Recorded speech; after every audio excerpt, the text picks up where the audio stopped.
So there are 2 feasibility studies, and I just want to mention that there are copies of the feasibility study. There are copies of the work plans that we're going to go over today in the back.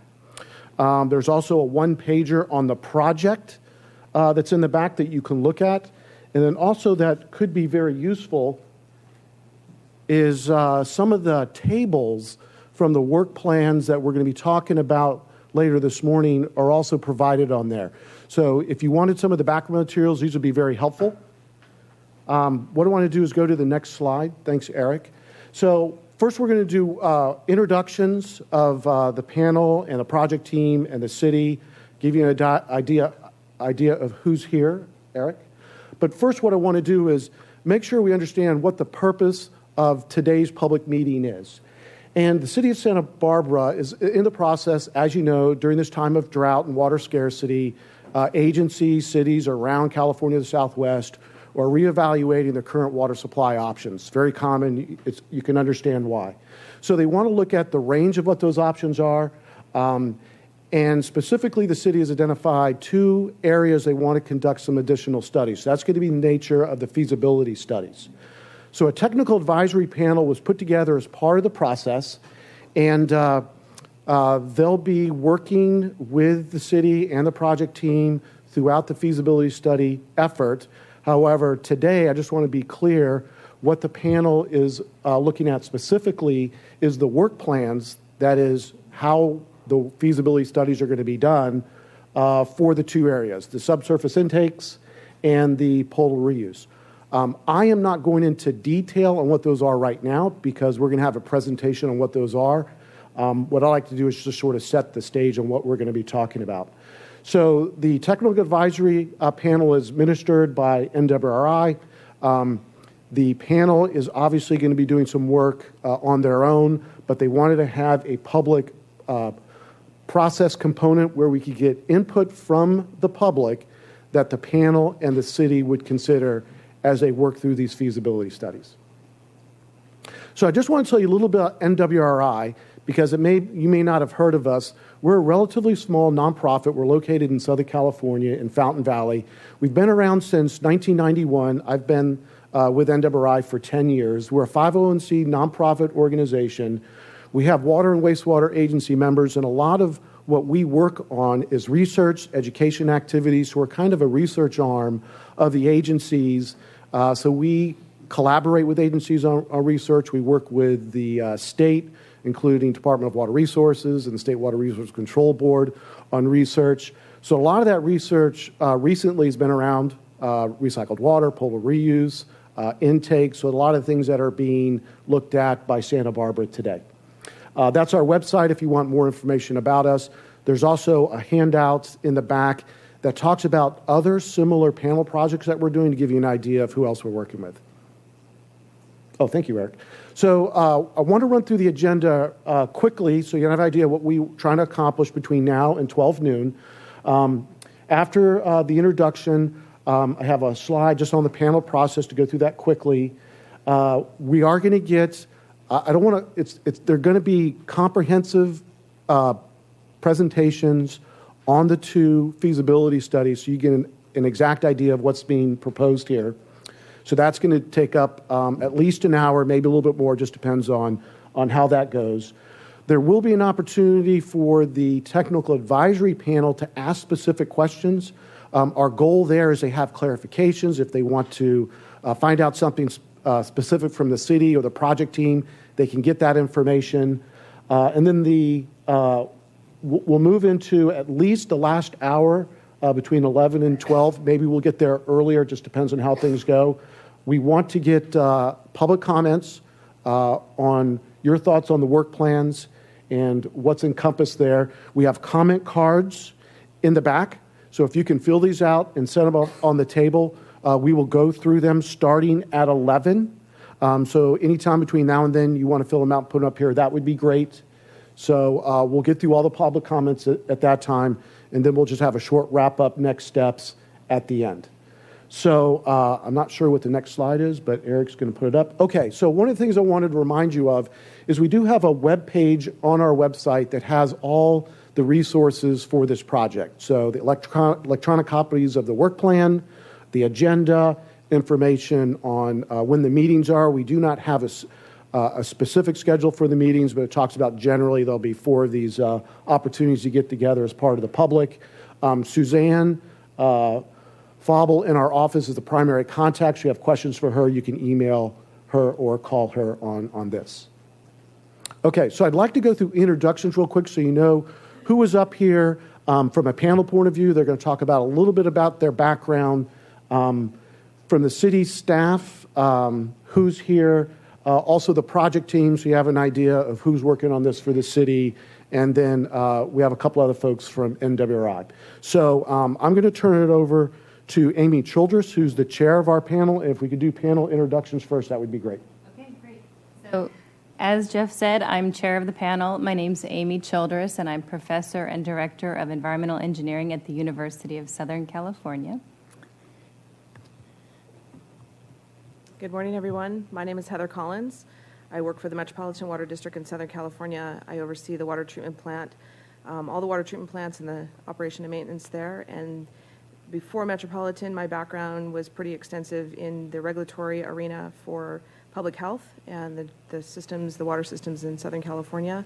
Did a lot in public water development, source development, treatment, desalination, reuse, contamination, et cetera. My name is Eric Ziggis. I work for Environmental Science Associates in San Francisco. I'm the director of the water group within the Bay Area. I have been involved in desalination projects in Monterey for the last 10-plus years, as well as working with the Bay Area water agencies on different aspects of their regional desalination projects. I'm Martin Feeney. I'm a hydrogeologist, sole proprietor. I'm a resident of Santa Barbara. My experience with desal goes back to actually my firm did the geotechnical design for the existing plant. And then I worked throughout the Caribbean for ionics, putting in seawater wells for fee water recently. And then I also designed the intake and brine disposal system for the operating plant, desal plant in Sand City. And more recently, I've on the hydrogeologic working group looking at the impacts of the slant well design in Monterey. And then last year I served on the Huntington Beach subsurface intake panel for the proposed 50 MGD plant in Huntington Beach. Okay, so Amy, I would like to acknowledge there's one panel member who's not here. She actually had in a medical emergency. She couldn't arrive at today. Her name is Heidi Luckenbach, and she's with the city of Santa Cruz, and she's in their water resources department. And what's very nice about her background is the city of Santa Cruz did an extensive study of subsurface intakes over the past few years. They're not pursuing a desal plant at this point, and similarly to Santa Barbara, now they're looking at potable reuse as an option. And she has a very good background in how an agency has looked at subsurface intakes as in terms of their viability and the issues associated with looking at potable reuse. So she will be reviewing the materials and providing input as part of this process, but she just couldn't be here today. So Joshua, I think we were hoping from the city that you could talk about who's here. Joshua Hegmark, Water Resources Manager, here today. We also have Bob Roebuck, the project manager from the city, who will be managing this throughout to its completion. We have Kathy Taylor, our Water Systems Manager, and she's here as well. We also have Barry Keller, our chair of our Water Commission, here today. And I saw Michael Jordan. Is he around here? Oh, I thought he was here. There he is. Michael Jordan, another Water Commissioner, here today as well. Okay, fantastic. And so, Tom, we wanted to have the project team introduced. Can you start that off? Yeah. My name is Tom Secord. I work with Corollo Engineers. I've been working with the city on the desalination plant reactivation project for the past year. For the last 18 years, I have extensive background in desalination projects from planning, design through construction and operation, including I was a primary author for the development of a subsurface intake decision analysis program that was funded by the Water Research Foundation, published probably 5 or 6 years ago. With me, my colleague Eric Cheresia, who's working as a project engineer on this project. And then we have a sub-consultant team that we'll introduce a little later as well, but the firms are DUDAC on environmental and permitting, Fugro and GSI on the geotechnical aspects, hydrologic aspects, and then Michael Baker International, who would be doing some sediment transport and oceanographic hazard studies associated with the project as well. I think I'm maybe forgetting one of the subs, but we'll get it covered later. Yeah, they'll tell you later. So for NWRI, we have Gina Vartanian, who she works with us in developing the panel reports back to the city and the project team. And so she's sitting up here, and Suzanne Fauble is in the back. She's been helping coordinating a lot. So if you have questions, you can ask Suzanne, Gina, or myself. And one thing I should mention is we all are using microphones because this is being recorded. It is a public meeting. So I should mention that it is being videotape recorded and audio recorded for our use later. Eric? Oh, thank you. So I want to just go over the panel process, and I'll just do it from here if that's okay. So NWRI started to do these panels about 10 years ago, and there was a need to be able to provide independent scientific and technical review of projects that were frankly either difficult to permit or didn't have regulations, or there was just some fundamental scientific and technical questions. So you can imagine a lot of these were on the potable reuse side of things, and California's been at the forefront of potable reuse projects. We're known throughout the world in terms of our work here. We have final regulations now on groundwater recharge, so we have definitive regulations on indirect potable reuse.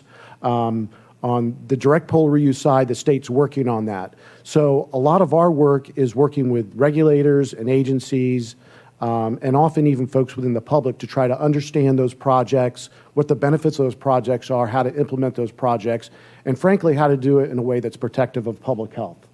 So we've done these type of panels for a lot of agencies: San Diego, Los Angeles, San Francisco, smaller agencies. We've done panels for the state, including the State Water Resources Control Board, and some counties that have had issues along these lines. Often, as I mentioned up here, there's just challenging questions. A lot of them are from a regulatory point of view. How do you permit these type of projects? And it provides a forum to be able to talk through the issues and get input on how that would look. All our work is documented in terms of reports back to the sponsor. So our reports typically are fairly brief and have findings and recommendations in them. So there'll be a report from this meeting that would be available to the public. We also like to turn around those reports fairly quickly. I know we haven't talked about schedule. We may, but we also know that the schedule on this is fairly tight, so the panel will have to turn around something pretty quick. And as I mentioned, the interactions, being able to get people in a room, the regulators with the agencies, it just allows for a forum to be able to work through some of the questions and come to a consensus on what that would look like. So again, there's a summary in the back. We have information on our page about the panel process. I can tell you they've been very successful in helping agencies work through the issues associated with complicated projects. Eric? So what we want to do, we're a little bit ahead of schedule, which is great. We want to move into the presentation on the on the work plans for the 2 feasibility studies. So I want to turn it over to Joshua Hagmark from the city.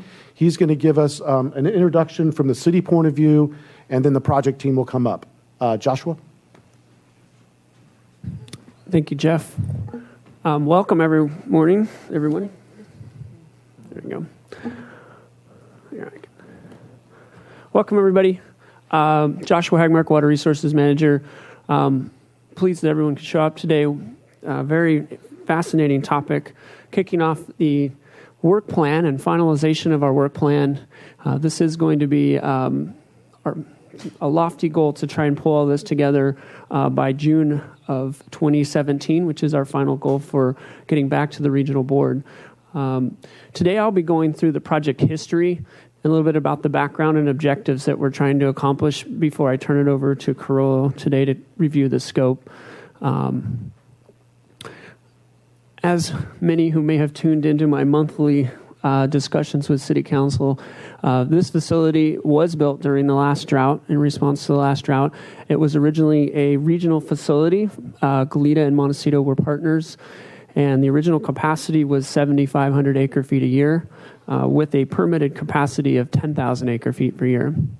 The facility was brought online just as we had the miracle month of March, which changed the water supply situation, and the facility was operated and tested and then put in a standby mode for a few years. And then eventually in 1994, after there was relative certainty that we weren't going to have it return the very next year, they put it in a long-term standby and sold off portions of the facility that did not store well. It mainly included the membranes, and tried to recoup some of the costs out of that. So as far as the timing, one of the major points was taking this to the voters. We took both a measure concerning the state water and desalination to the voters for a discussion in 1991, and there was overwhelming support to move forward with both, recognizing, and you'll hear this a lot from me, the need for more diversification of our water supplies. In 1994, the city officially had the desalination plant included in our long-term water supply plan, and has been included in every other update since, most recently in 2011. We moved forward with permanent permitting of the facility, which was finally completed in 1996. So there's four main elements to the facility. We'll start off with the intake, which is about a half-mile offshore. If anyone's been out to Stearns Wharf, it's just off to the east of Stearns Wharf. The intake facility, the seawater is then pumped from the intake facility onshore, where our pump station and chemical feed area. Chemicals are added to begin the process of filtration. From there, the water is pumped over to 525 Yananali, where the desal plant exists, pinched in between Yananali and Highway 101. From there, the brine discharge then is commingled with the city's wastewater flows and discharged about 1.5 miles offshore our existing facilities. So just to kind of recap, in the 1980s, as you can see, the city was very dependent on a small source of water. We were dependent on our surface waters, and then, of course, a very small groundwater basin that underlies the city. Heavily dependent here. We did not have a very strong conservation program going, and we've been pretty proud over the last 20-some-odd years, been focused on diversification. And with that, particularly the efforts of our conservation program, we've reduced our water usage from the mid-'80s by 20%. Now, that is despite adding about 5,000 customers to our community and having about 5 million people every year come to visit Santa Barbara. So conservation has been a strong part of our water supply plan and will continue to be a strong part of the plan. But recognizing that we can't conserve our way out of some of these drought cycles, we recognize the need to continue to diversify. In the late 90s, we finally got connected to the State Water Project, where we now have a connection and have been able to, in fact, during this drought, have been able to purchase and or import about a year's worth of water has been brought in through the state water system and has certainly made this record drought much more manageable. Recycled water, the city was one of the first communities in California to adopt recycled water in the late 80s, and a continued focus on, again, diversification. Getting most of our schools and parks are now on recycled water, and that has also made a difference in stretching our surface supplies, along with, obviously, desalination, which we'll continue to talk about. So During drought cycles, one of our key focuses are increasing our groundwater production. As I mentioned, we have a very small groundwater basin, but when times like this hit, we're very fortunate in the sense that it isn't a basin that is damaged by overpumping, at least are based on historical data. So we will be and continue to pump that basin heavily to help meet our supply needs. Imported, banked, and purchased water will continue to be a part of that water supply plan. Demand reductions, you'll hear that a lot. We've been implementing regulations. We have probably some of the strongest conservation rates, and I think we've been extremely successful. In fact, we've had 26% conservation since last July. So this community has really responded, and in part, I think it's been that we've laid the groundwork going into this drought, and the community has risen. And then, of course, desalination. And the key here is the city has made the decision to move forward with desal.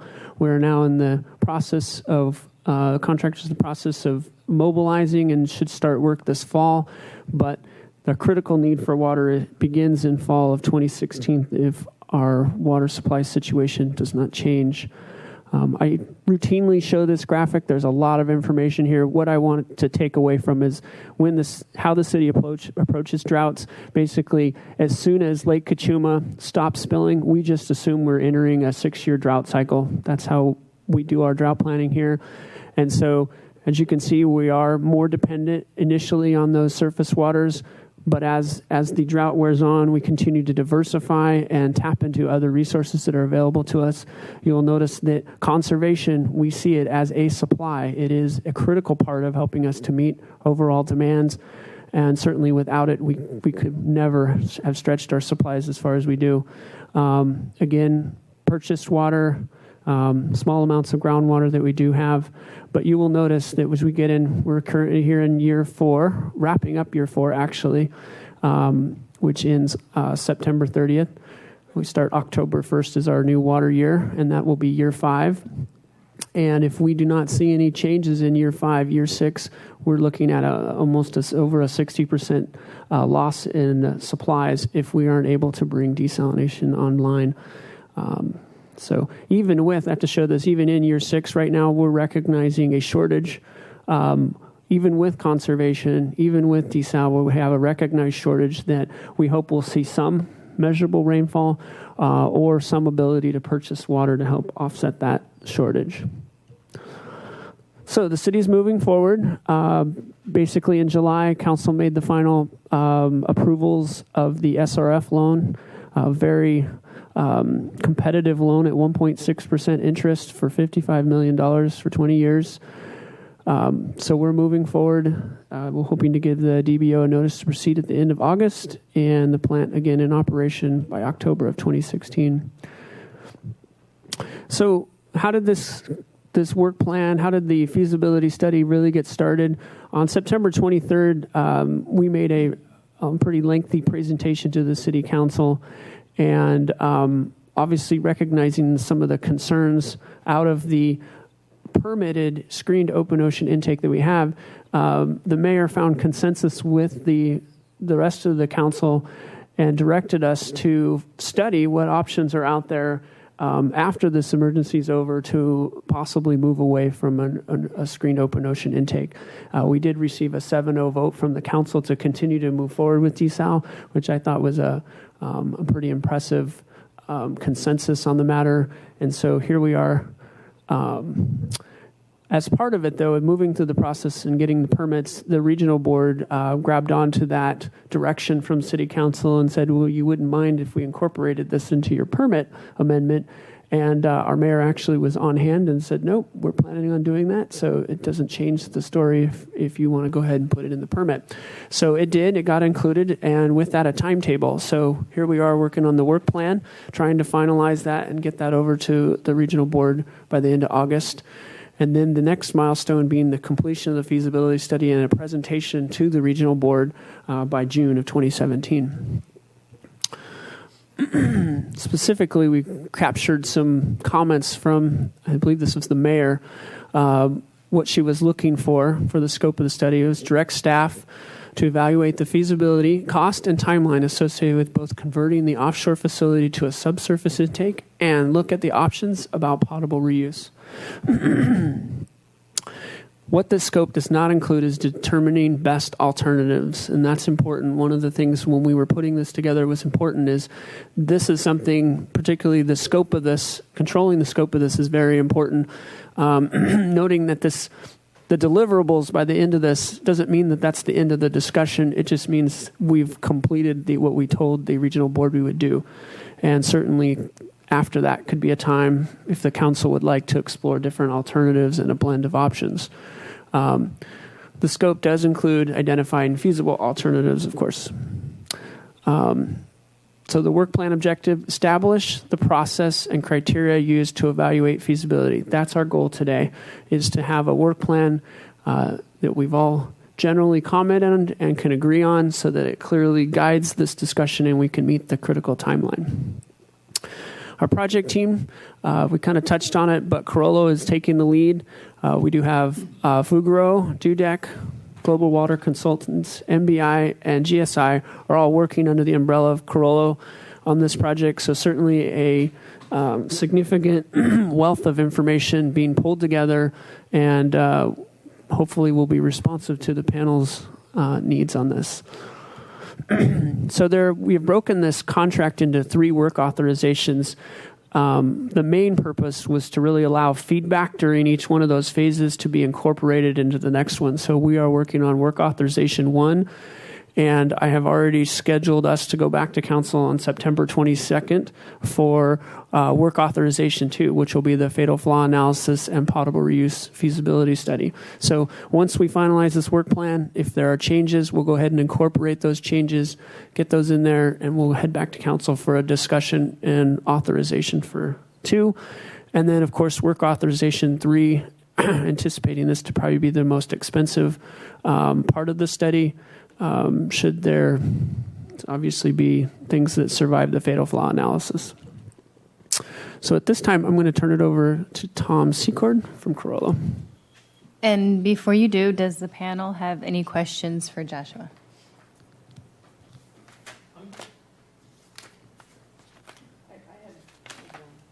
I have one. Just from a curiosity standpoint, with your conservation hardening of 25% and so forth, what has that done with your wastewater flows and that which you discharge? That's a great question. And we've actually seen, what's been interesting is since 2010, we've seen a pretty significant drop-off on our wastewater flows, but it's been consistent. I was looking for this distinct drop-off when we went into stage 1 and stage 2, and that didn't really materialize. But before this drought started, flows into our plant were about 8 MGD. We're down now to about 6 MGD, and it's been this kind of consistent drop that we've seen, but certainly has, when I originally started this, potable reuse had all kinds of interesting possibilities, but they seem also to have some limits, particularly when you've got a community that's really gotten the conservation message and has really reduced their water usage. Mm-hmm. On your slide, I guess your slide 8 was the graph you showed of your water use for the 6 years. Mm-hmm. You show in year 5 an increase in recycled water. Can you explain what that component is and how that gets implemented? Yeah, I'd say if there was any significant challenge we've had is our recycled water facility has been in operation for 23 years. And was due for replacement, and we had been working prior to the drought on its replacement because we were having to blend potable water in order to meet regulations with the water quality. And so we had initiated basically a $13 million project to replace that facility. We believed even we were blending about 80% potable in there. We just had to continue to move forward with that. And so that project was awarded last summer and is now wrapping up. We're hoping to be back in production in October. And that's where you see that huge change. We currently, one of the challenges we can produce about 1,400 acre feet a year. That will be the capacity of the new facility. We still only have a demand of about 800 acre feet. Mm-hmm. So this number is showing the 1,400. You're back to full capacity. Back to full capacity. The plant issue, right? Okay, thanks.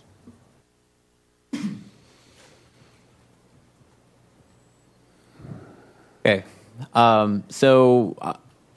Eric and I are going to walk through the components of the work plan and again, as Joshua said, the objective of the work plan is the regional board is requiring this is basically a plan for how the work is going to be conducted so that it's clear and transparent as we move forward. And the work plan is broken up into 7 sections, and Eric is going to talk about basis of design and feasibility criteria, and I'm going to talk about some of the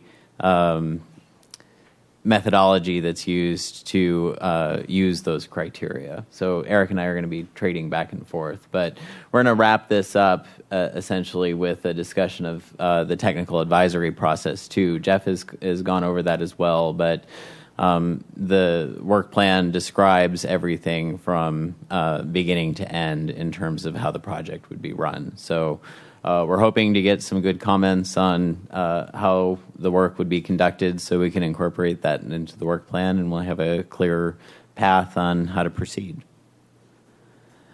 In the back, there are some handouts, and I think the panel all has copies of those handouts too, but I'm not going to go into the details of this, but rather just give you an idea on how to look at it and use it.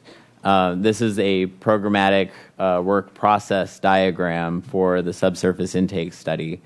And we've broken it into 3 separate components, work authorization 1, which is the work plan, work authorization 2, which is the fatal flaw analysis, and then lastly, this work authorization 3, which is about doing the final feasibility study.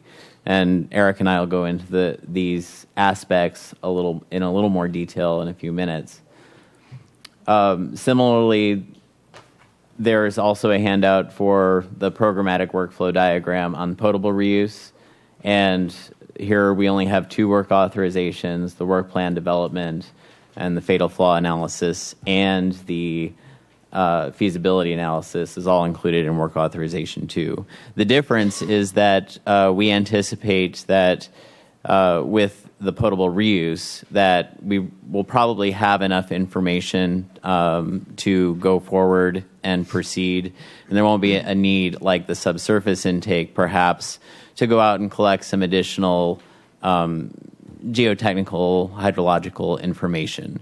And there'll be some extra time involved with permitting and collecting that data. There might be some work restrictions in terms of time of the year that work can be done. So we wanted to get the potable reuse study out of the way as quick as possible, and then proceed with the subsurface intake study with the time that we needed.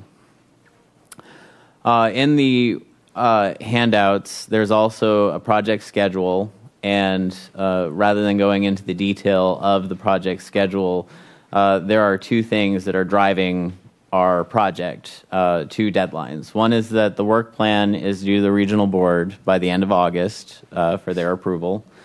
And the regional board has agreed in concept to this process with the NWRI leading the technical advisory, technical review process, having this type of public forum.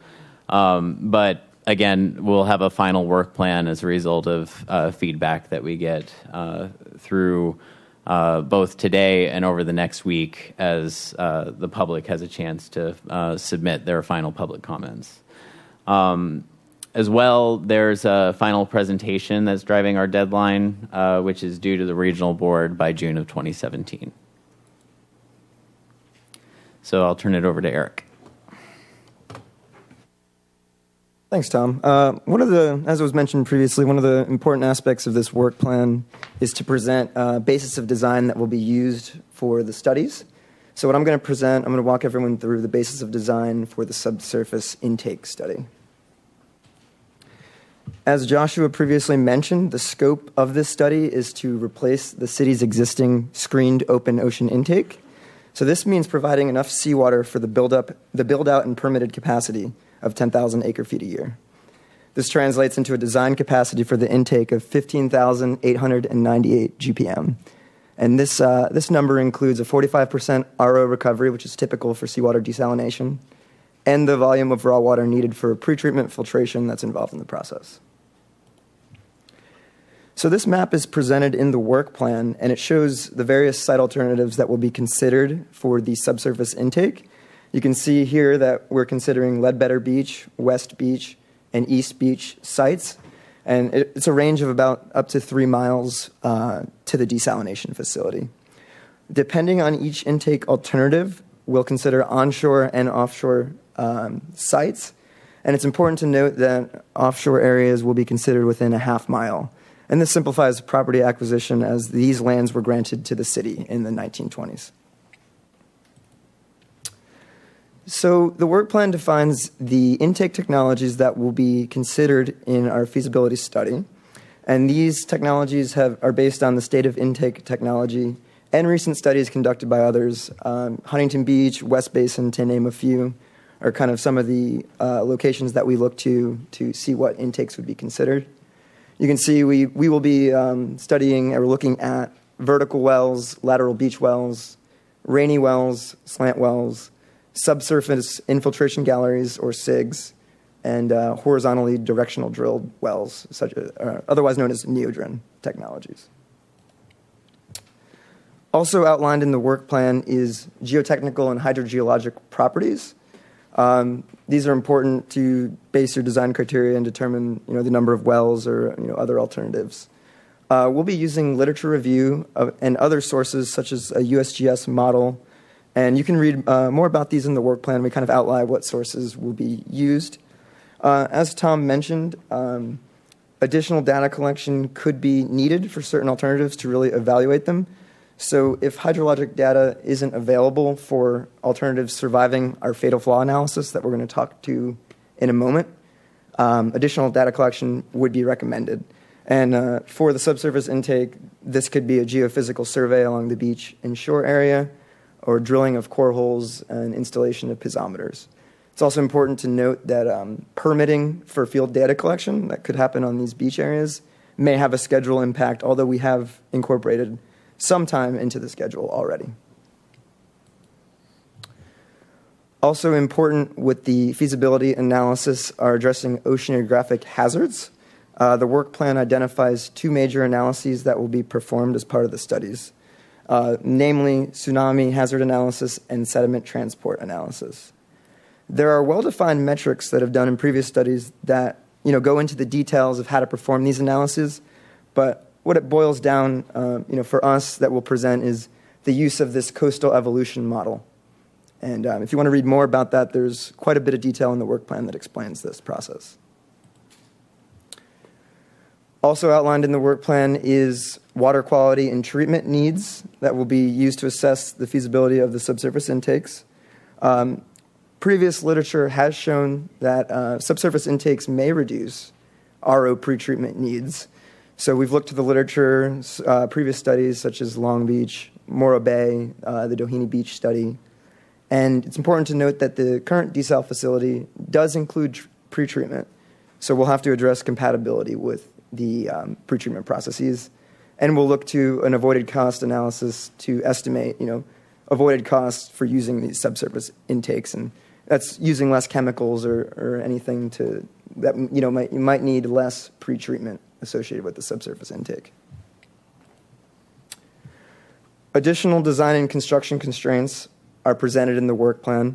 The work plan describes methods to estimate intake yield, facility spacing, length of beach required. Another important parameter is percentage of ocean water. These subsurface intakes typically strive to get all seawater, but this doesn't necessarily always happen, so we'll use predetermined methods to estimate percentage of ocean water, and if there is any impacts to local groundwater or sensitive habitats such as estuaries, tide pools, etc., and then any potential for the subsurface intake to capture known groundwater contamination. Finally, the work plan presents project life and reliability. There's a 20-year project life that's assumed for all alternatives, and reliability will be based upon intake type, hydrogeology, geochemistry, and other site-specific factors that are associated with the various locations considered. We're going to use a safety factor to address downtime for maintenance and repairs, and any decrease in production that could occur for plugging or fouling. With that, I'm going to turn it back over to Tom, who's going to talk about feasibility criteria and fatal flaws.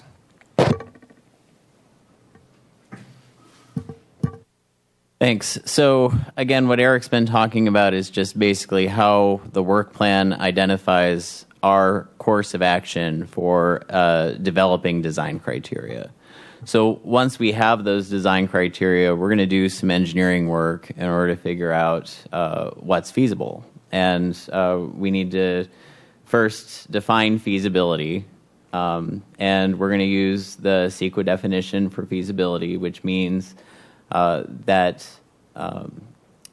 the alternative is capable of being accomplished in a successful manner within a reasonable period of time, taking into account economic, environmental, social, and technological factors. What we're going to evaluate first are those technological factors, and we'll talk about how that in a moment. But for the subsurface intake study, we're also aided by the fact that the recently adopted ocean plan amendments have identified 13 factors that should be looked at when evaluating the feasibility of these subsurface intakes. So we have taken those 13 factors listed here and broken them down into a table. And again, this is a handout, and one of the it's within the work plan handouts that are available as well. We've taken these various 13 factors, condensed them into primary categories, and called them out as either technological, social, environmental, or economic feasibility criteria. We're going to look at those first in the technological category, as we're using the design criteria that Eric explained that we would be developing. And some of these, as identified through the bold here, are criteria that could be fatal flaws. Not every technological factor is a fatal flaw, but some of them are. So we want to define fatal flaw.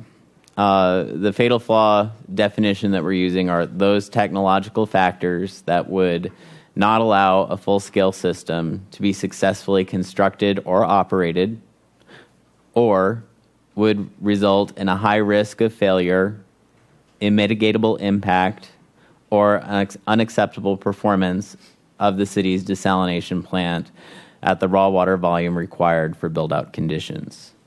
So that is our definition of fatal flaw, and that actually is a definition that's borrowed from other subsurface intake studies that have been peer-reviewed. This one is common with the Huntington Beach study in particular, that the Coastal Commission and the applicant for that project have co-developed the process for.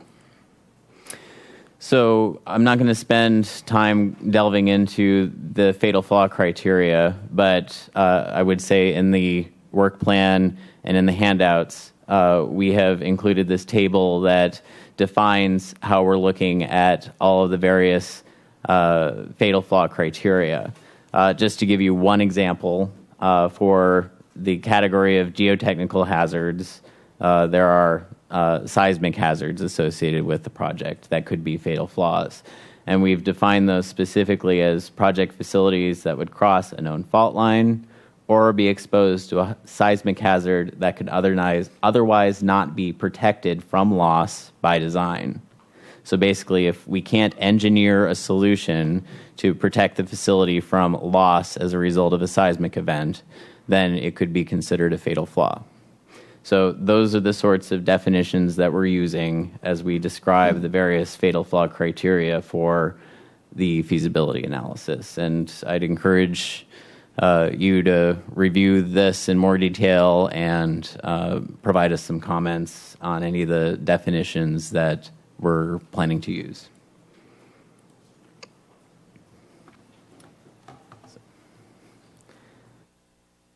All right, so switching gears, now we're going to go on to the potable reuse study, and I'm going to walk everyone through the basis of design that will be used for this study. Similarly to the subsurface intake, the scope of this study is to replace the city's existing screened open ocean intake. And again, this means providing up to the desal facility's build-out capacity of 10,000 acre-feet per year. This is complicated more with the potable reuse study, as the city already produces 1,400 acre-feet of non-potable recycled water. So this figure is already in the city's long-term water supply plan. So really what we're saying for production capacity for this option is that combined potable and non-potable reuse capacity should be the sum of 10,000 and 1,400, which is 11,400 acre-feet a year.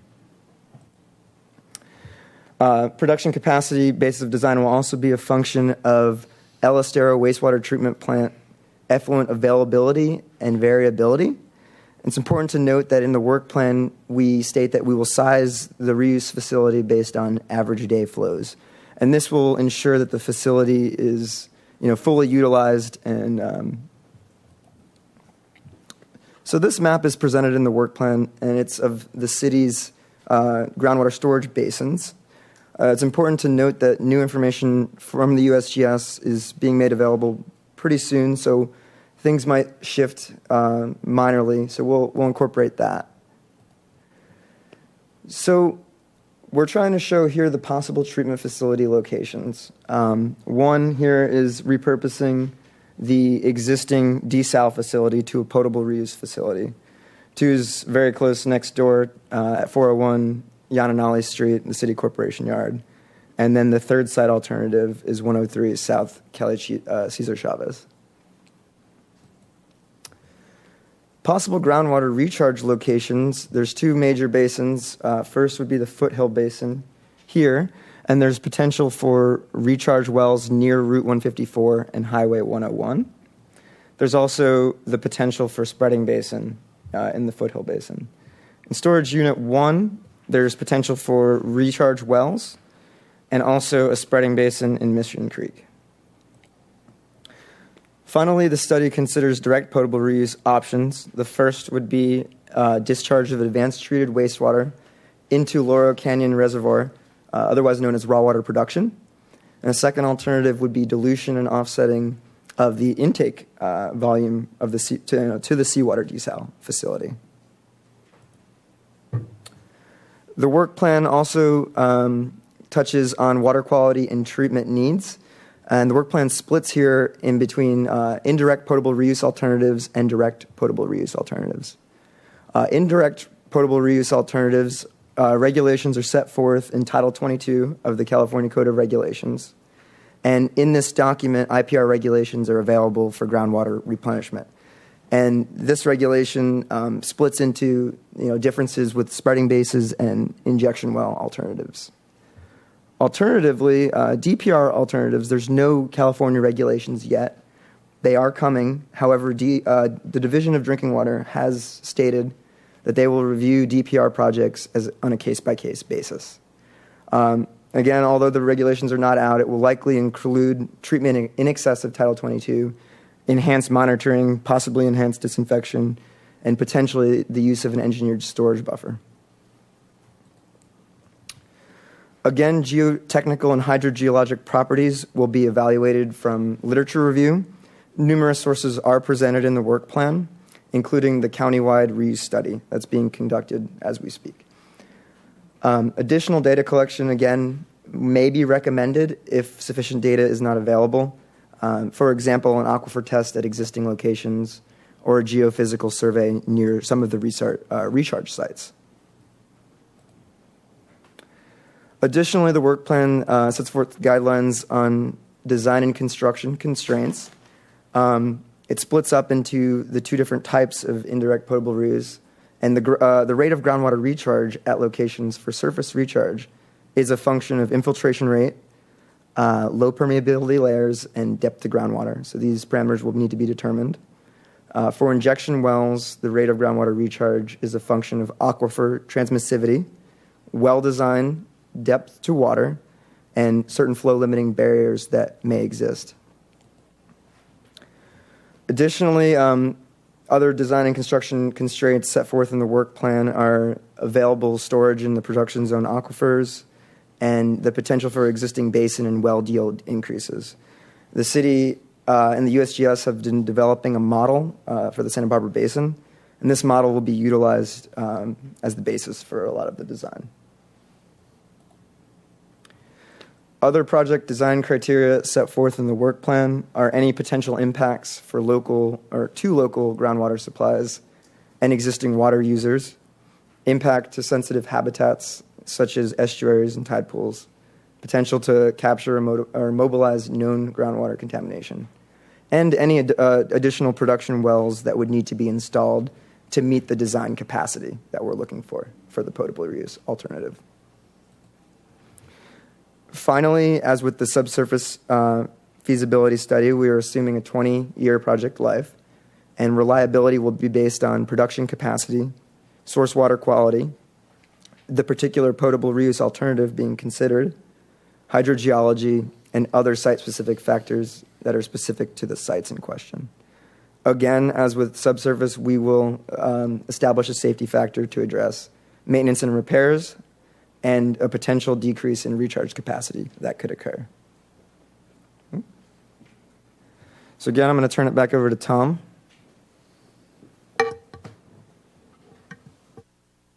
So again, as Eric's been presenting, this is our plan to move forward with the development of design criteria data for the potable reuse study.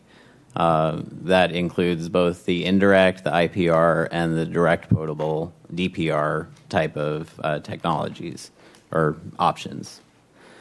So similarly, we're going to use feasibility criteria broken down into similar categories. Here, we're using the same CEQA definition for feasibility. We don't quite have the same situation where we have ocean plan amendments that are telling us specific criteria. We're using the same general categories and the same general thought process, though, to marry up the comparisons of the two studies to one another. And again, we're going to start with evaluating the technological factors. We will evaluate all of the technological factors, despite if one of them is fatally flawed. We won't just stop the work. We are going to, like with the subsurface study, develop all of the technical feasibility information and design criteria data for this preliminary analysis of fatal flaws.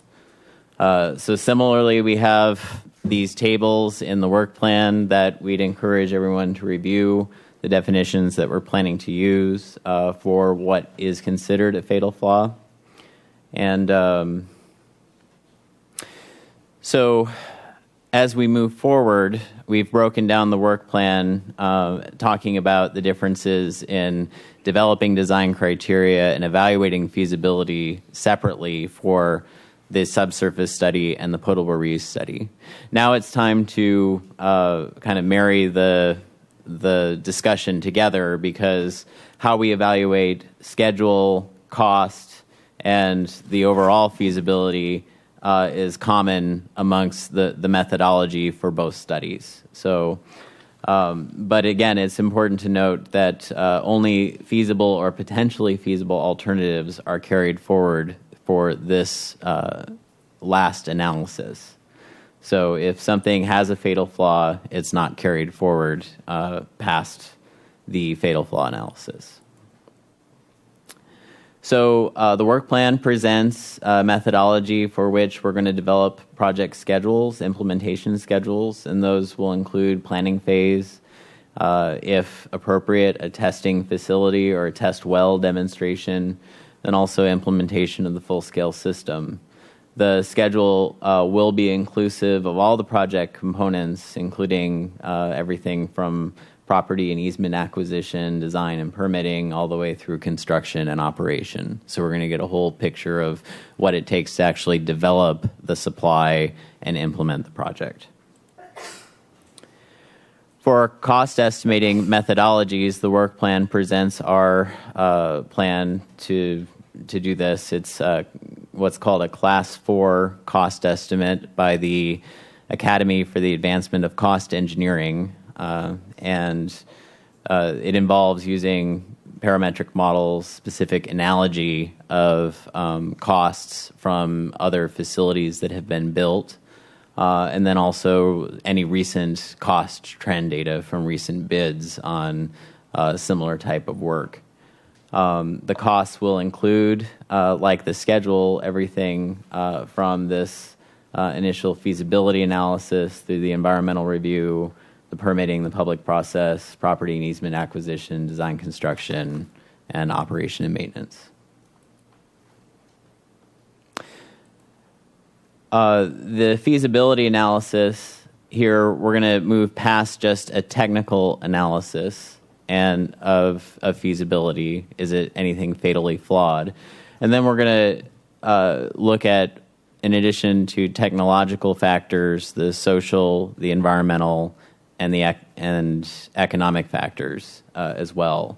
And here, what we're looking for are advantages and disadvantages of each option. The goal here in the end is that we're going to develop this feasibility analysis data to inform the city's future planning efforts that would follow on past this initial feasibility study. Okay, so Jeff has talked about the technical advisory process. And the technical advisory process is also spelled out in the work plan, and it has 3 primary objectives. One is to provide timely review of the project work products and to help guide the studies. And that guidance is provided by subject matter experts. Second goal would be to facilitate input from project stakeholders, which is what we're doing today. With the public component of this project, and we'll continue to do for the next week, as the public will have a chance to, and stakeholders will have a chance to submit comments. And this will help, will be used to help inform the city's evaluation of potentially feasible alternatives and any subsequent studies that might follow this project. It's also, we thought, important to use the technical advisory process as a way to create a record of the review and the stakeholder process. So this meeting is being video recorded, and there will be meeting minutes that will be included along with a report from the technical advisory panel as an appendix to the feasibility study report.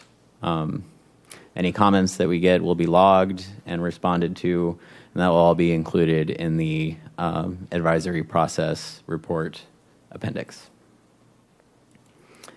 So again, the work plan defines the technical advisory process facilitated by the National Water Research Institute.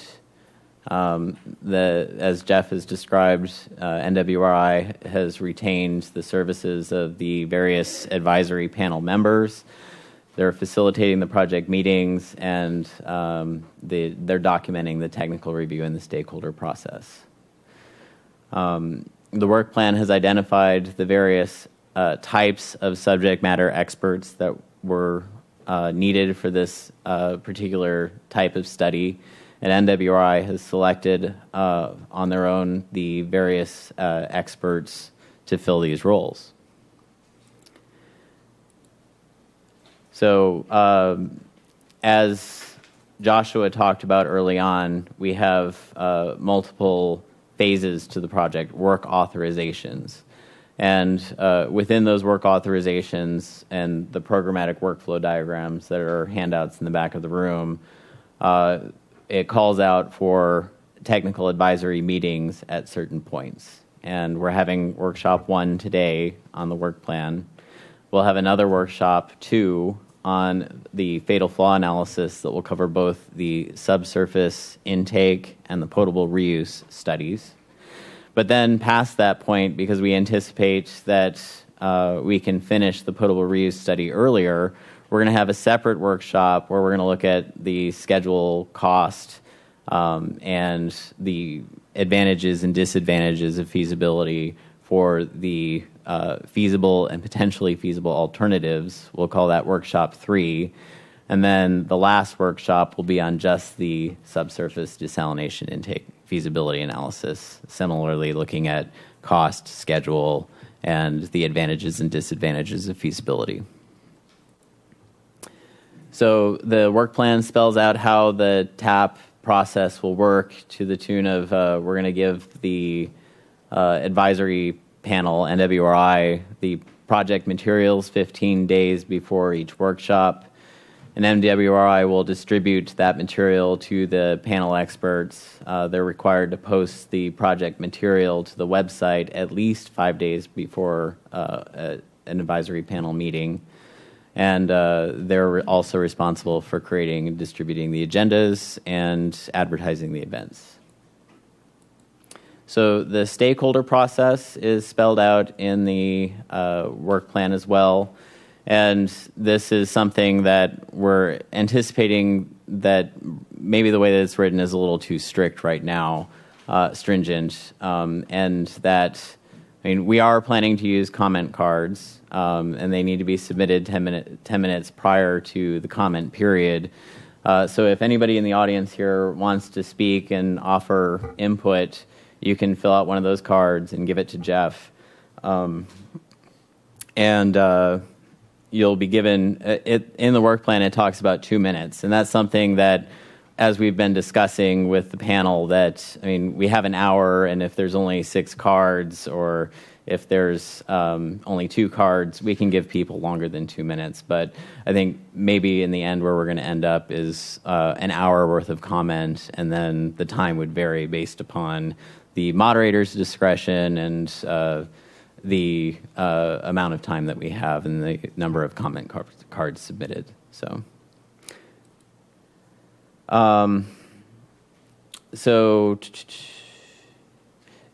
just because you didn't come to the meeting doesn't mean that you can't necessarily comment. In the work plan, we described that the comments can continue to be submitted to NWRI within 5 working days following any workshop.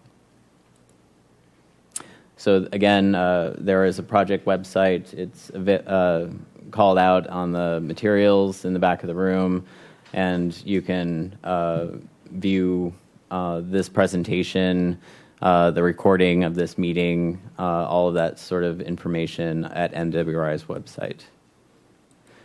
So from here, we're going to the regional board with the work plan by the end of August. NWRI provides their report of the TAP and stakeholder process to the city.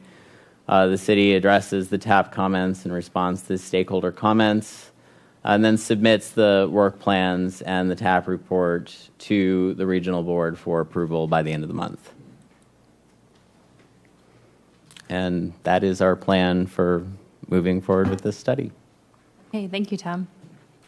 Okay, what I'd like to do next then is open up the floor to the panel to ask questions of the team.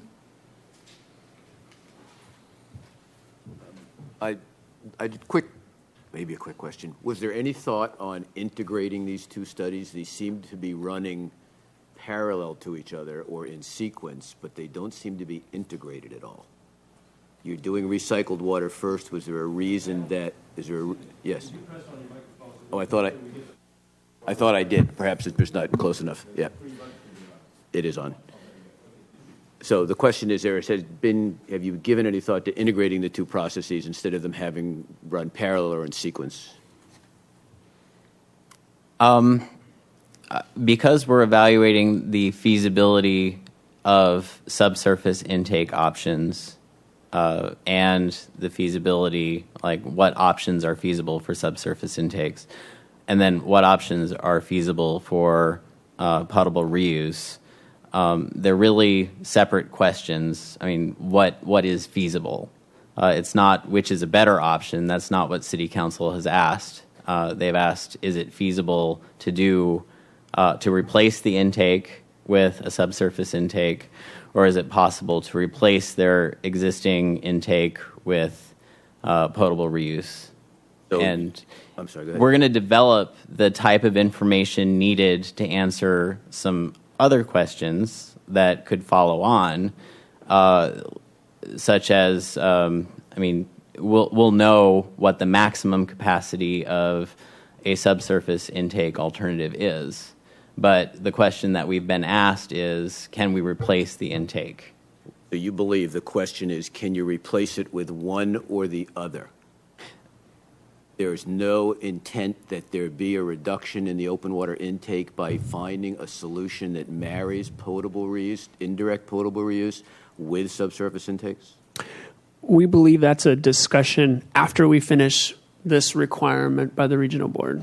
I mean, because we could go on. We've kind of sat down and looked at this, and there are so many permutations and ways that you could take this that we're afraid we'll never get this done. And I think certainly the interest of the City Council is going to be to continue to explore how this all fits together. This drought has certainly been a game changer for all of our supplies, and I think we're going to be taking all that information in and trying to figure out how this all fits together. But for the sake of this feasibility study, we are looking at them separately and not trying to commingle and trying to figure out a little bit of this and a little bit of that. We feel that we wouldn't be able to finish this study in time for the deadline of June 2017. But the study will develop the type of data that's needed to inform that analysis at a later date. Just to be clear, there's no intention to do both. We're looking at them completely separate, as if one doesn't exist and one doesn't exist, right?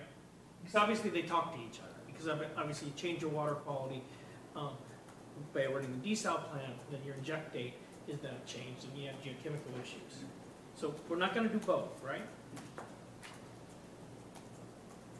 Again, going back to yes, we're looking at this independent, and when we finish the study, I think the next discussion is what options are there, what to blend or to do a variation, a mixed, as I mentioned, to kind of combat some of the other issues. Because as San Diego's been working with is, what is the role of recycled water? Do we even want to continue with recycled water? That's again, a whole discussion that I think not part of this study, but we'll be discussing when we're talking about the better uses of our water. If we're really talking about how we can, going back to, I put it, one water, I think it's a term out there, getting rid of and going back to this distribution system that maintains this high quality water that we distribute, and we really can, what are the best uses of that water? And that kind of brings in, I think, some of the points that you're making, I think the blended discussion. Right, and I think the highest and best use of the water discussion comes first with relative to the reuse of your existing wastewater, and then what happens next. So, for example, I'm concerned that you may find an alternative is excluded or not carried forward because it's trying to solve the whole problem when it could have been a component of a fix, but it's no longer on the table because it's come off in this feasibility study. So if you can't fit 10 wells on the beach, but you could fit 2, maybe the wells have come off the table because 10 didn't solve. 10's not feasible. 2 could have been feasible if you move towards a reuse function. So, okay. So one thing that's talked about in both documents is seawater intrusion. Can you give a description of to what extent that's a problem right now? That's a fantastic question. We have sentinel wells along the beach and certainly going inland that we watch, and we've had some two monthly, we do them monthly now, 2 hits at one sentinel well that's actually located near the 101, so inland, that is showing an uptick in chlorides as a result of our pumping, and none of the beach wells are. So we're still trying to unravel that. We're working closely with USGS. We're hoping there isn't some short circuit that's occurring, but it's something that we are monitoring. And if we continue to see that, we'll probably increase the frequency of our monitoring as we begin to pump that basin even harder. And to address another question, you mentioned that there's some groundwater contamination concerns or so forth, or you don't want to displace those plumes and so forth. Can you kind of characterize in kind of the overview of your storage basins and so forth, where those are in relation to your proposed sites for potable reuse? So we have a very interesting groundwater basins here. They're defined in 3 layers. We have an upper producing zone, like a middle zone, and a deep zone, basically. And the upper zone is basically underneath storage unit 1. Yeah. We have, for all of our wells, this whole area is, for all intents and purposes, the upper zone is pretty contaminated. Various plumes of who knows what, and we've been aware of it for many years. And so anytime we do any groundwater wells, we make sure to seal off that upper producing zone. And so we do not currently take any water out of that zone. But certainly if you're talking about a beach well, it possibly could start to migrate those plumes of contamination. And so that's something we want to look at. But we actually have under kind of a unique, we have artesianing wells during non-drought times because of the interesting groundwater lenses that actually go up the mountains here. So it actually makes for kind of an interesting hydrologist dream to kind of study these different basins we have. Did I understand there were 2 fatal flaw analyses? Is there a first cut before you go through the basis of design, and then once you get the cost and scheduling, is there another fatal flaw analysis that happens? Did I hear you say that? So the initial fatal flaw analysis, we develop basis of design information. So we'll know how much capacity it takes, what sort of reliability factors we're using, and those are all stated. And then we take a look at what our fatal flaw criteria are. I'm sorry, and can I just, are those component specific, that basis of design? Is it is it gallery? Is it for slant wells? Yes. You the one for each of those? Yes, okay. and yes. Okay. So we take that first cut looking at technical feasibility. Is it technically feasible to do this? And then if it survives that fatal flaw analysis, if it's potentially feasible because we don't have enough information, or if it is feasible and we know we have enough information, then it carries on. With potentially feasible options, we'll have the choice of collecting more data so that we get more informed cost information. I mean, there'll be some discussion of how much better could we make our cost analysis if we collected this sort of data, and we'll go through that decision process as we're moving forward. But if it's only those potentially feasible and feasible alternatives that are evaluated for schedule and cost, and then the advantages and disadvantages in terms of technical, social, environmental, and economic are evaluated for only the potentially feasible and the feasible alternatives. And is there a cut at that point? Is there another cut that you take, or do those all survive? You just array all of that? They're all surviving. Because the question was, what is feasible? Not what is best. Right. Because we're not going to drop anything off. It's if it survived the technical feasibility analysis, the fatal flaws, then it's potentially feasible or it's feasible, right, and it could be done. And now we just need to understand what are the advantages and disadvantages of all those alternatives. And a comparison can be done, but that's not been asked at that point. Right, right. So after the cost and schedule done, there's no further cutting. It's just that here's all the you're refining it for those alternatives that survived that first pass through, right? Mm-hmm. Okay, good. Thanks. Just a conceptual thing. Why start with technical feasibility as the first cut? Meaning, there's lots of things we can build, but we can't permit them, or we can't cite them. And so I'm just always wondering why we start with technical thing to go down the road and then later have them fall out for economics or social issues or citing issues. I mean, if you could, clearly you could put a well on any beach, but you probably can't permit it. I think if we take just the subsurface side, there's a good answer to this question, like why start with technical and not bring in these other factors. And the answer goes back to how the Huntington Beach project in particular has been looked at. And that's the bar at which this study needs to be run now, because that is where the bar has been set by the regulating agencies. So it's not necessarily a care initially in their mind of what are the social and the economic issues, what are the environmental issues. It's, can it be done? Okay, that's fine. That was the rules in Huntington Beach, and I'm aware of it. And Yeah. it was very frustrating for the technical team. Because So, you were looking at things that you knew that but could be done. we know the rules now, so we're going to follow those rules. Well, just to follow through on that as well, you're using the CEQA definition, but CEQA also talks about using a reasonable range of alternatives.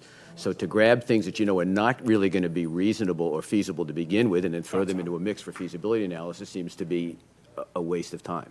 And again, money. I would defer to, I follow the logic of your sentiment here, but the regulating agencies aren't looking at it that way. And if this study is going to inform and need to conform to those sorts of standard processes, we have to start with what was the successful path on the Huntington Beach project, which was very well looked at by all of the major stakeholders, regulating agencies, et cetera. So that's where the bar has been set, and regardless of the common sense approach that you're talking about, we have to follow where the regulators want this to go.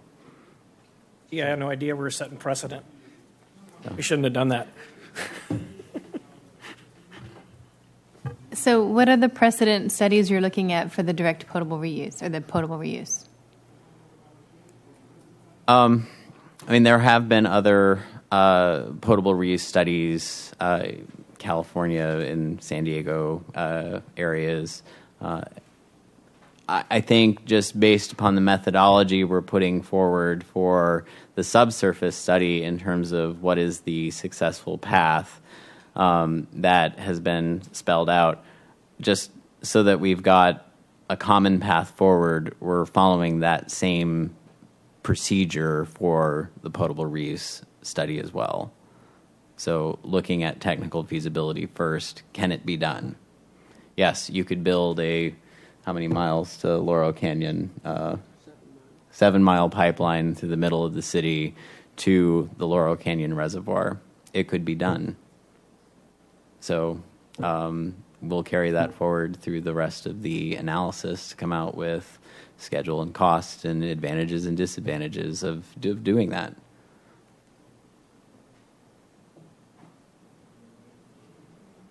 And is there oil or oil products in the sediment that would affect the subsurface intake?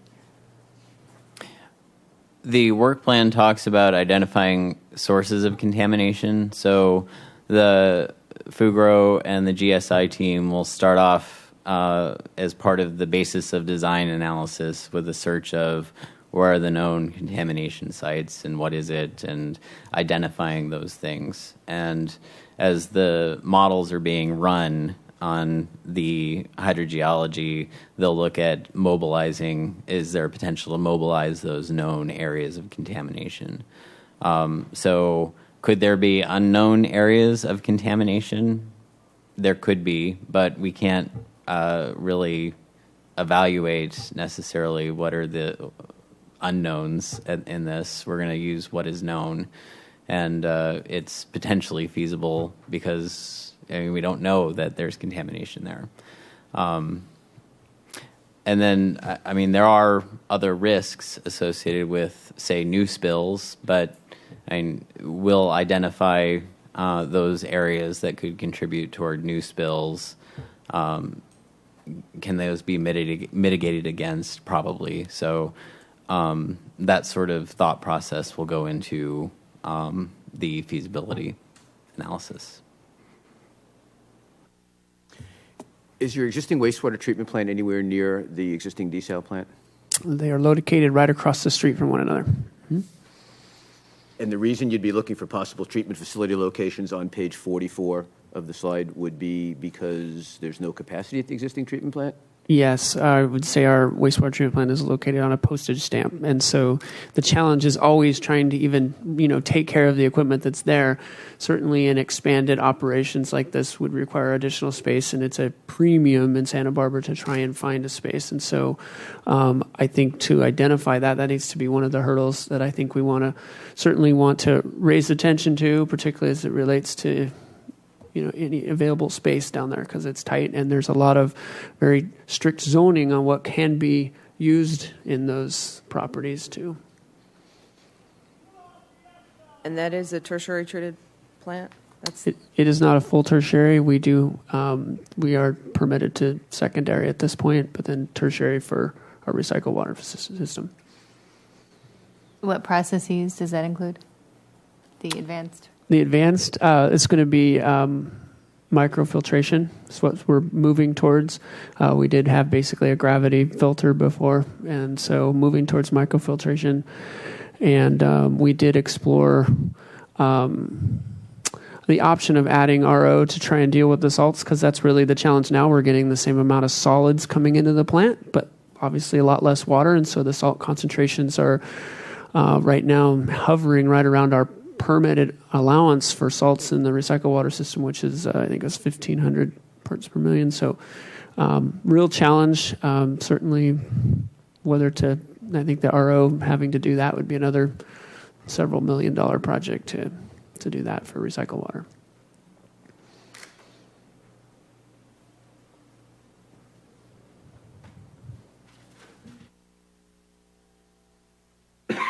Any other questions?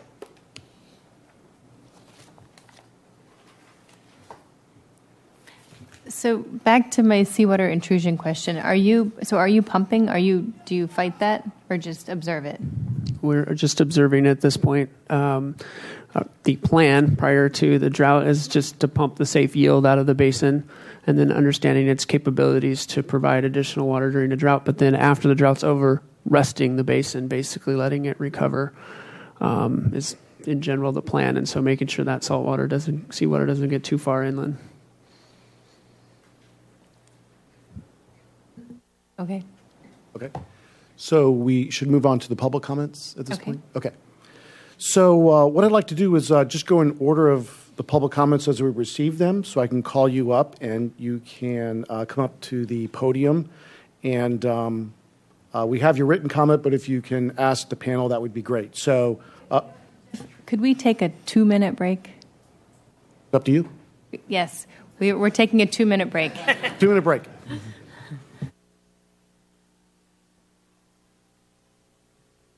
Grab your seats, and we're going to start the public comment component.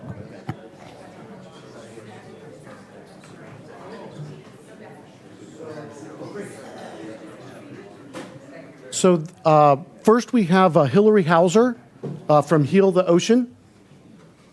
Hillary? Good afternoon, panel. I'm Hillary Hauser from Heal the Ocean. We've been working a lot on recycled water. We just had this white paper published this week by James Hopkins from Heal the Ocean about potable reuse. Here's some first reference for you. Thank you for this opportunity to speak. We've been hiring engineers to help wasted water plants, we call, to access Proposition 1 funding to upgrade their wastewater plant into recycled water plant. And so far, we've been doing very well. When the city held the desal hearings in 2014, Heal the Ocean presented to the city this present. We had hired RMC Water Los Angeles to give us a proposal to do the feasibility of upgrading the city recycled water plant to full capacity from 1.4 to 5 million gallons a day or more.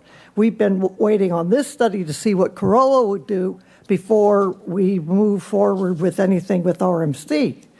However, listening to this, the regional board mandate for the desal permit said all water sources. You've got to investigate all water sources. So just on this study, as Mr. Zigas pointed out, The graph shows 2016, 2017 shows shortages, but recycled water is not increased in that calculation. Heal the Ocean believes it's got to be increased, and we have to look at, even if it's a fatal flaw, even if the property is too expensive and so forth, we got to know what that costs.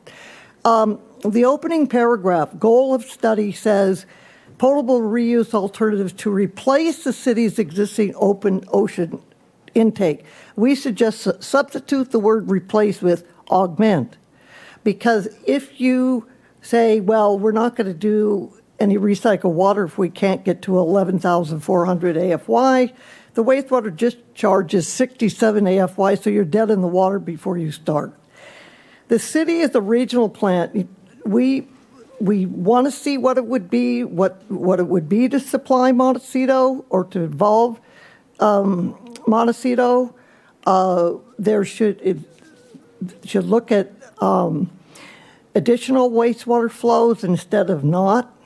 We just got to see what involved. We've got to look at expanding the site and expanding the treatment levels to be DPR and IPR.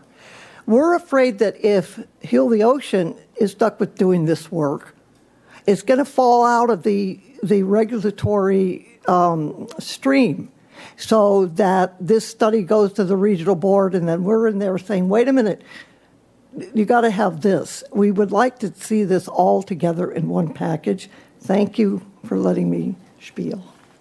Thank you. Dr. Ido McGowan representing himself. And Ido, this is on your first card, related more on the recycled water, and then we'll get to your second one later. Thank you, sir. Can I have that so I can read it? Sure can.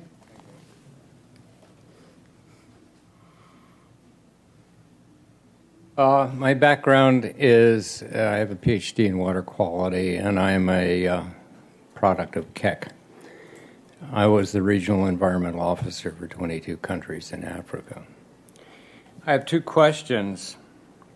If you knew that using recycled water was not protective of public health but legal, what would you as a panel do as an official position? Second question.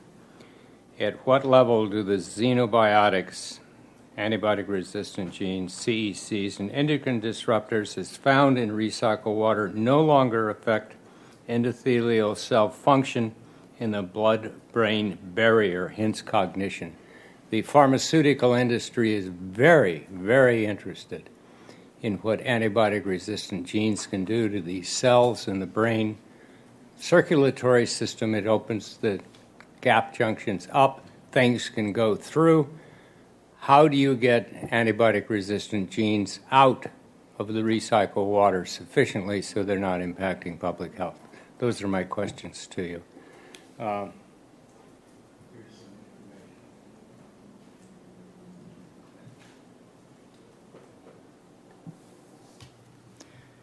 Thank you. Okay.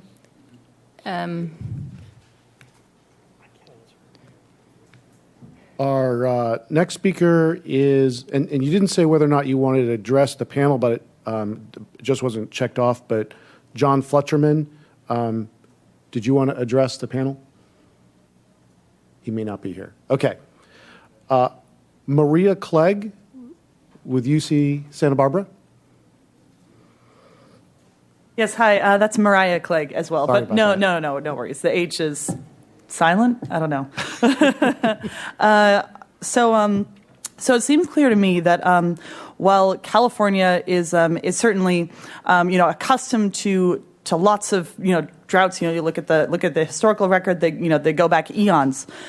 It's still clear to me that the drought has, at least in some meaningful way, been exacerbated by climate change. And of course, climate change being caused by dirty energy use, the very kinds of dirty energy that are going to be used to power both of these plants, really, but primarily the desal plant, which is going to require more energy.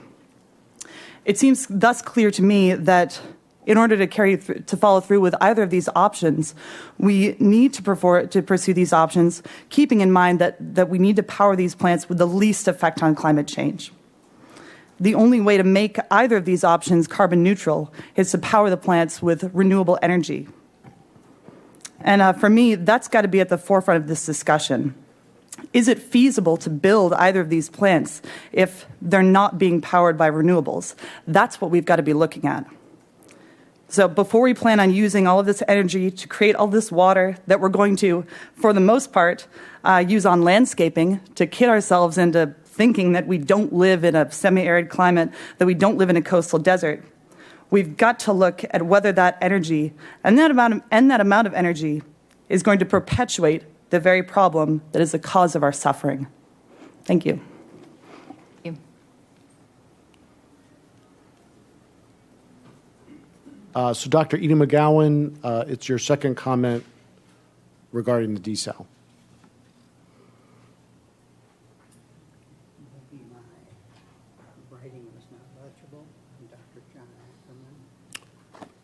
All right, let me did you want to, do you want to go after Ido or? Okay, Ido, and then.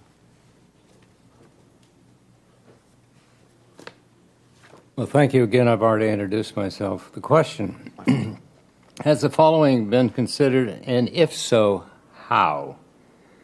Harbor dredging spoils classically are placed along East Beach. That's an important area because that's an area that is being considered for intake. Historically, during heavy rains, manhole covers near the harbor blew open, allowing raw sewage to enter the harbor. This trunk line also is connected to the sewer line from the hospital. It is well known that antibiotic-resistant microbes, including their genes, can transfer information to environmental libraries in sediment, and thus become long-standing sources. So if that is dredged up, which they do frequently, and transported to East Beach, near where the tides can take this back out, is that something that could affect the system? And I think that's a question that warrants review. Thank you. Thank you. John Ackerman. So you're with the American Medical Association, American, is it Public Health? You can.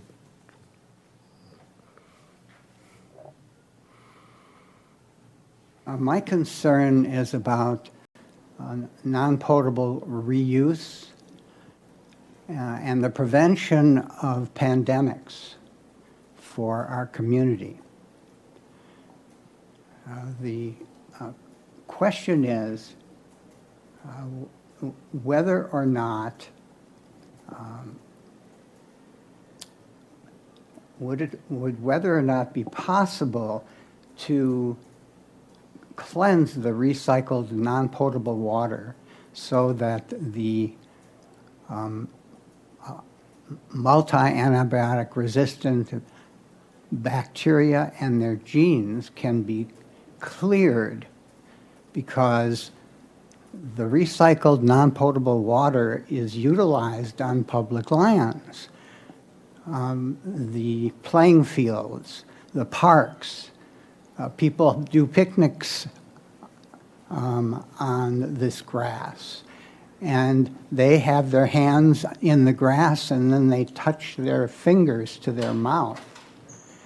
I'm very concerned as a previous public health service officer in Alaska under the U.S. Public Health, USPHS, Public Health Service. As a physician, and as a retired physician, and as a retired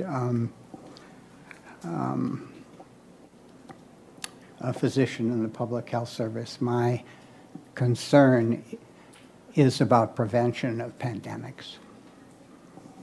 And I have a paper about this. Thank you very much. Thank you.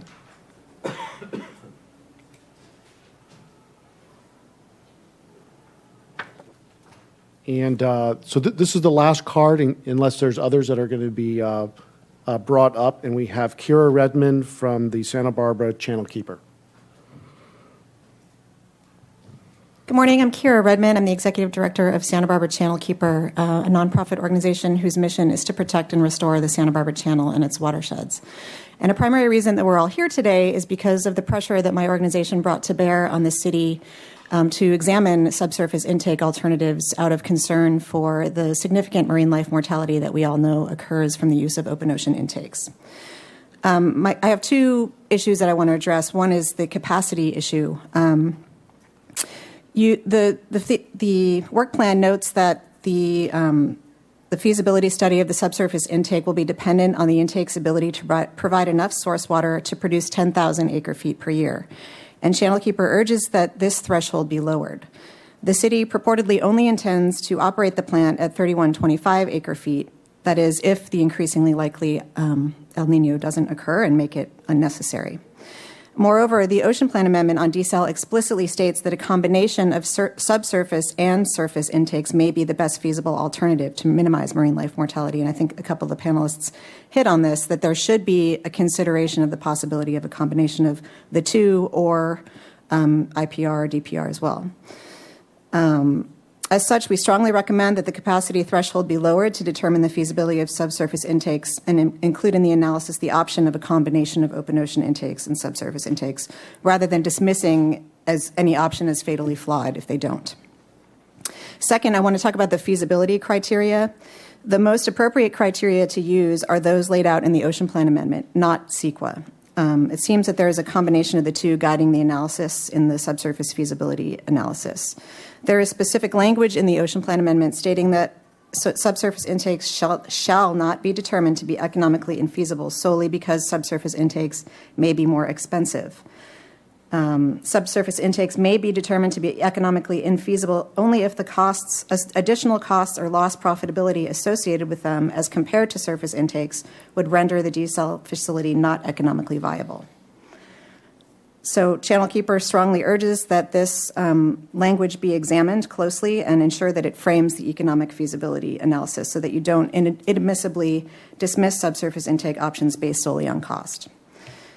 We appreciate the expertise that you bring and obviously the need to rely on existing studies of subsurface intakes that have been done, but the regulatory landscape has changed since those studies were done, and since the State Water Board has clearly, in the Ocean Plan Amendment, stated a preference for subsurface intakes, we think that the more stringent guidelines laid out in the Ocean Plan Amendment for the feasibility analysis should be looked at. Thank you. Thank you. Okay, so that's the last of our cards, unless I missed any. All right. So I think we can move to our last agenda item of next steps. Amy? Okay. So I would like to mention that, or reiterate that what Tom mentioned, that we are accepting written comments through August 12th. And if you can email us at NWRI any written comments, that will be considered in this initial process by the panel. And again, that's August 12th. The information's up on our website. The panel will be meeting the rest of the day, where they'll be talking amongst themselves and developing a report that will be delivered back to the project team and the city for consideration, which will be made public as it goes to the regional board. So at this point, Tom or Joshua, is there any other thoughts or last comments from you before we adjourn? Amy, anything from a panel perspective? No, we're good. Okay, so I'd like to thank you again for attending. We appreciate the time you've taken out and the comments you've made. Thanks so much.